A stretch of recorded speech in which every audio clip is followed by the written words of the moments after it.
Hello बच्चों, let's read this question. Let f 0 to pi to r be a twice differentiable function such that limit t is tending towards x fx sin t minus ft sin x upon t minus x is equal to sin square x for all x belong to 0 to pi.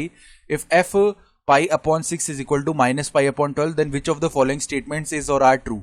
तो हमें बताना है कि इनमें से कौन से statement जो है वो ट्रू हैं. स्टार्ट कर लेते हैं हमारे की कॉन्सेप्ट से. की कॉन्सेप्ट देखो क्या हो जाएगा. हम जानते हैं कि u अपॉन में v अगर ऐसे लिखा हुआ है, इसका डिफरेंशिएशन कर रहे हैं x के रिस्पेक्ट में, तो यहाँ पे क्या होता है देखो, पहले v का स्क्वायर हो जाता है, v एज इट इज रहता है, u का डिफरेंशिएशन हो गया, minus u as it is रहता है, v का डिफरेंशिएशन हो गया. ठीक है, तो अब पहले देखो जो हमें लिमिट दी हुई वो लिख लेते हैं. Limit t is tending towards x और यहाँ पे है fx साइन t माइनस में ft साइन x और होल अपॉन में क्या है t minus x that is equal to किसके है, sine square x. X belong to कहां से कहां तक, 0 से पाई में. तो एक बात नोट करो, जब t स्टैंडिंग टुवर्ड्स x करेंगे ना तो नीचे 0 बन जाएगा और ऊपर देखो क्या बनेगा, ऊपर एफ टी साइन टी और एफ टी साइन टी दोनों सब्ट्रैक्ट होकर 0 ही बन रहा है. यानी 0/0 की फॉर्म बन रही है. तो जैसे ही 0/0 की फॉर्म बनी तो by LH rule, LH rule में क्या करते हैं, अगर 0/0 की फॉर्म बन रही है तो हम न्यूमरेटर को डिफरेंशिएट कर देते हैं और डिनोमिनेटर को भी डिफरेंशिएट कर देते हैं, फिर अगेन लिमिट रखेंगे. तो limit t is tending towards x. अब t के रिस्पेक्ट में डिफरेंशिएशन किया तो fx तो कांस्टेंट हो गया ना, तो fx sin t का डिफरेंशिएशन cos t माइनस में यहाँ पे sin x बाहर आ गया और ft का differentiation f dash t whole upon में t का डिफरेंशिएशन 1 हो गया, माइनस x का डिफरेंशिएशन 0 क्योंकि वो कांस्टेंट की इधर ट्रीट हुआ, तो इधर केवल 1 बच गया. दैट इज इक्वल टू किसके, साइन स्क्वायर एक्स. तो अब t स्टैंडिंग टुवर्ड्स x कर ही देते हैं. ठीक है, तो कितना बन जाएगा देखो, fx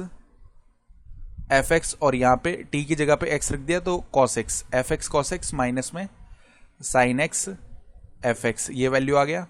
ठीक है, f डैश है इधर. ठीक है, f dash x that is upon में अगर साइन स्क्वायर x लेके आ जाए तो 1 उस तरफ चला जाएगा, इज इक्वल टू 1. तो अब देखो ये लिखा हुआ क्या है, ये d अपॉन डी एक्स, कौन सा वैल्यू लिखा हुआ अगर ध्यान से देखें तो ये F x upon sine x और यहां पे एक नेगेटिव साइन भी लगाओ. तो अब इसको जब हम अगेन डिफरेंशिएट कर रहे होंगे जो हमारे की कॉन्सेप्ट वाला फॉर्मूला है, तो देखो पहले तो साइन स्क्वायर एक्स आ जाएगा, बस करके बता रहा हूं आपको. यहां पे साइन एक्स ऊपर आ गया, एफ एक्स का differentiation f dash x, then minus में f x as it is, sine x का डिफरेंशिएशन कॉस एक्स. इसको -1 से मल्टीप्लाई करोगे तो ये एज इट इज टर्म ऊपर वाला आ जाएगा. ये बात समझ में आ गई. And that is equal to what, 1 है. तो अब देखो यहां से हम क्या कर सकते हैं, -1 को उस तरफ भेजते हैं, d अपॉन में D x F x upon sine x, इसका जो वैल्यू है वो किसके इक्वल आ जाएगा, -1 के. तो अब यहाँ पे दोनों तरफ इंटीग्रेशन करेंगे, तो डिफरेंशिएशन के ऊपर जब इंटीग्रेशन करेंगे ना तो ये अंदर वाला term f x upon sine x as it is आ गया. यहाँ पे इंटीग्रेशन करने से -x प्लस में c आ जाएगा. अब हमें पता है जो f ऑफ पाई अपॉन 6 है उसका वैल्यू -π/12 है, यानी x इज इक्वल टू π/6 रखने पे जो f ऑफ π/6 है उसका वैल्यू -π/12 हो जाएगा. ठीक है, तो ये कितना बन गया, -π/12 इधर अपॉन में sin π/6 का वैल्यू 1/2 होता है, तो 2 को ऊपर ले आते हैं. ठीक है, इज इक्वल टू -π/6 प्लस में c, यानी ये क्या बन गया, -π/6 that is equal to -π/6 plus में c, जिसका मतलब c का वैल्यू 0 आ गया. ठीक है, इधर से हम बोल सकते हैं एफ एक्स अपॉन में sine x that will be equal to किसके, केवल -x के इक्वल आ गया है, जिसका मतलब एफ एक्स का वैल्यू हो गया है -x साइन एक्स. ये एफ एक्स का वैल्यू बन गया है. तो एक बार जब एफ एक्स का वैल्यू आ गया तो एफ ऑफ π/4 निकाल ही सकते हैं. एफ ऑफ π/4 कितना बन जाएगा, देखो माइनस का π/4 मल्टीप्लाई में साइन π/4 का वैल्यू 1/√2, यानी बन गया -π/4√2. ये बनेगा एफ ऑफ π/4 का वैल्यू. तो यहाँ पे क्या दिया हुआ है, π/4√2 दिया हुआ ना, तो ये तो गलत हो जाएगा क्योंकि माइनस का π/4√2 होना चाहिए. फिर ऑप्शन बी में बोल रहा है एफ एक्स का value less than x⁴ minus x² for all x belong to 0 to pi.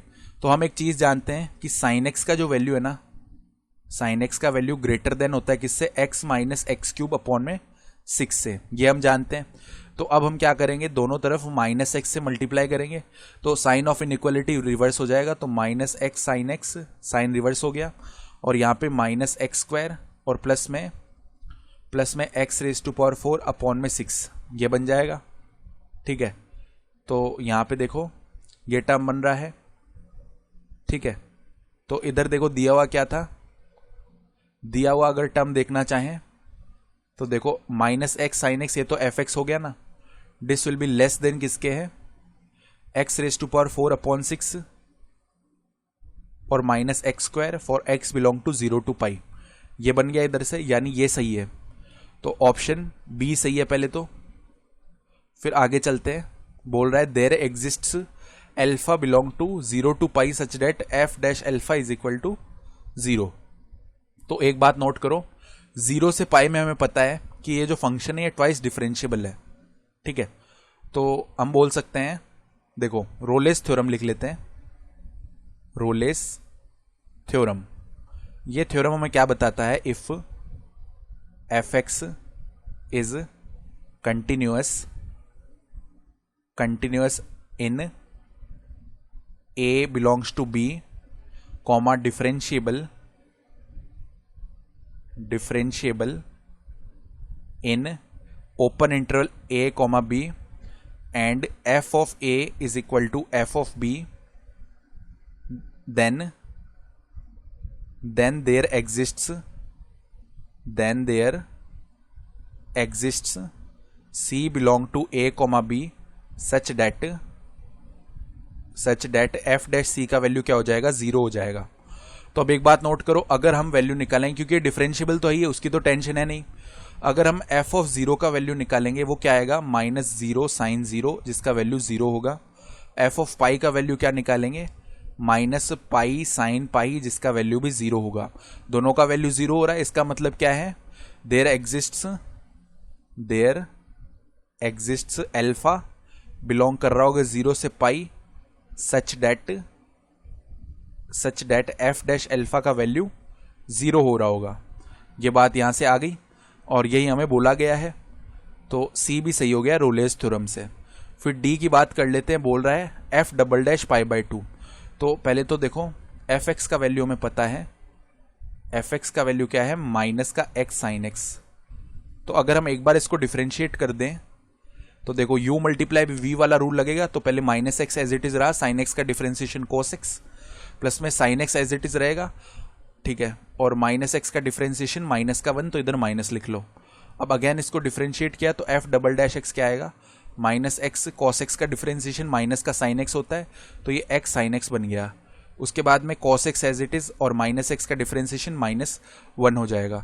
Then minus में साइन एक्स का डिफ्रेंसिएशन कॉस एक्स, इसका मतलब ये बन गया एक्स साइन एक्स माइनस का 2 कॉस एक्स। ये समझ में आ गया। अब अगर हम F double dash pi upon 2 निकाल रहे होंगे, ये क्या बन जाएगा, एक्स साइन पाई बाई 2 का वैल्यू 1 होता है, माइनस में 2 कॉस पाई बाई 2 का वैल्यू 0 होता है, इसका वैल्यू एक्स बन गया है। फिर अगर हम निकालेंगे कौन सा वैल्यू, अगर हम निकाल रहे होंगे यहां से वैल्यू किसके equal, F of pi by 2।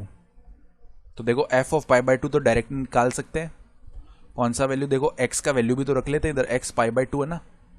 तो एक चीज नोट करो, ये पाई बाई 2 है तो इसका वैल्यू केवल पाई बाई 2 ही बनेगा, ठीक है। तो एफ ऑफ पाई बाई 2 अब निकाल रहे हैं, इसका वैल्यू आएगा माइनस पाई बाई 2 मल्टीप्लाई में साइन पाई बाई 2 का वैल्यू 1 है, तो ये माइनस पाई बाई 2 आ गया। तो अगर हम F double dash pi by 2 plus में एफ ऑफ पाई बाई 2 निकालेंगे, इसका वैल्यू क्या हो जाएगा, पाई बाई 2 माइनस का pi by 2 that is equal to 0। और यही हमें दिया हुआ था। इसका मतलब कि जो हमारे ऑप्शंस बी सी डी है ना, वो एकदम करेक्ट ऑप्शंस हैं। I hope you understood this explanation. Best of luck.